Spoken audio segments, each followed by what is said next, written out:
It was Monday morning, and I thought the class was all to myself because there were no other students there. And then in walks this guy. I remember walking into the classroom, and I saw her right away and sat across from her, and it was great. You know, we hit it off right away and spent a lot of time together in the short time that we were there in Argentina. I had not intended to meet anyone when I went to Argentina. I was moving to England afterward. I think I kind of resisted because our attraction, it was really instant, and we really hit it off right away, and it was really intense. I remember really thinking, okay, I'm in love with this guy. This is serious. This is it.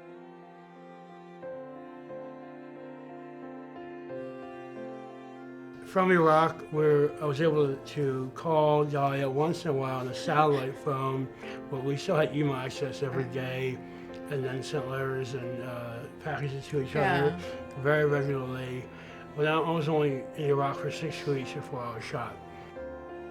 I was shot by a sniper behind my left ear, and the bullet came out of my face and caused catastrophic damage. The corpsman's an amazing young man. He was able to cut out my throat and perform an emergency tracheotomy and rescue breathing, even though the sniper was still shooting. Anyone else could have kept going, but he didn't. He said, I'm gonna try one more time. And he did the rescue breathing and brought Justin back, and could have been a very different story if it hadn't been for him that day, so. When I came in, they said, well, he's still under anesthesia, so he's not going to get up and he won't know who you are. His whole face was completely bandaged except for one eye. And when I walked in, it was just that one eye. I looked into it and it was him. Yeah. And I know this sounds horrible because there were years of worries and struggles ahead of us, but at that time, I just missed him.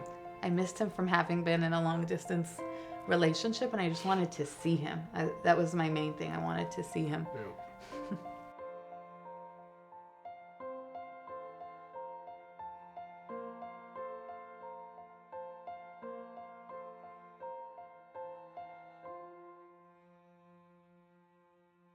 My professional life is about making kids' lives better and making things better for other people so they have a chance. And what does any of that mean if here's the person I love and I'm not there for them? You love someone and you take care of them. The nurses taught me how to do a lot of the daily care, the mouth care, the cleaning, and all of those things. It made you feel useful. I think if I had to sit there and just watch, it would have driven me crazy. But in this way, I felt like I could do something. I was part of the solution and making it better. I couldn't do anything on my own. Whether it was walking upstairs, I needed Dahlia help, or anything. Her role as a caregiver, went way up high for quite a while I was an outpatient until I got better to where I could walk around. It's continued on today because I still have follow-up surgeries, and I'm still getting PTSD counseling now, and so Dahlia is a big part of that as well. So although the injury was almost 6 years ago, she still has a role as my caregiver. And Justin has the best attitude of anyone I've ever met. It's easy for me to be a good caregiver when the person in front of me is working their hardest to get better.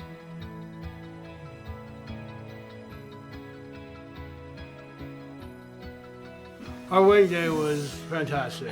Yeah. I mean, everything worked out great. It was a very emotional day for everyone, and I think for a lot of people too. Yeah. The last time they had all been gathered together was Justin's Purple Heart ceremony. I had come a long way. So I think it meant a lot. It wasn't Yeah. just the wedding, it was seeing us being able to pull through all of that. You know, you get so close to someone when you're a patient and caregiver and Right. all of this, so you think, okay, is this really that one extra step? Is this going to make a difference in how we feel about each other? But it did. Just Oh, yeah. being engaged and Yeah. then being married. It's you a think big you- difference. Yeah, you think you can't get closer, but you do.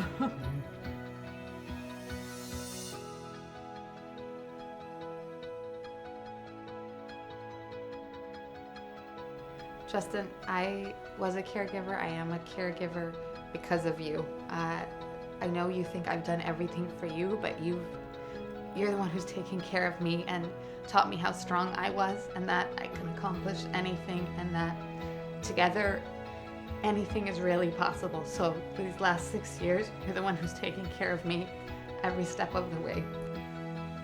Dahlia, thank you so much for being an amazing caregiver, my best friend, and a beautiful wife. I love you so much, and I can't say thank you enough. You are my hero.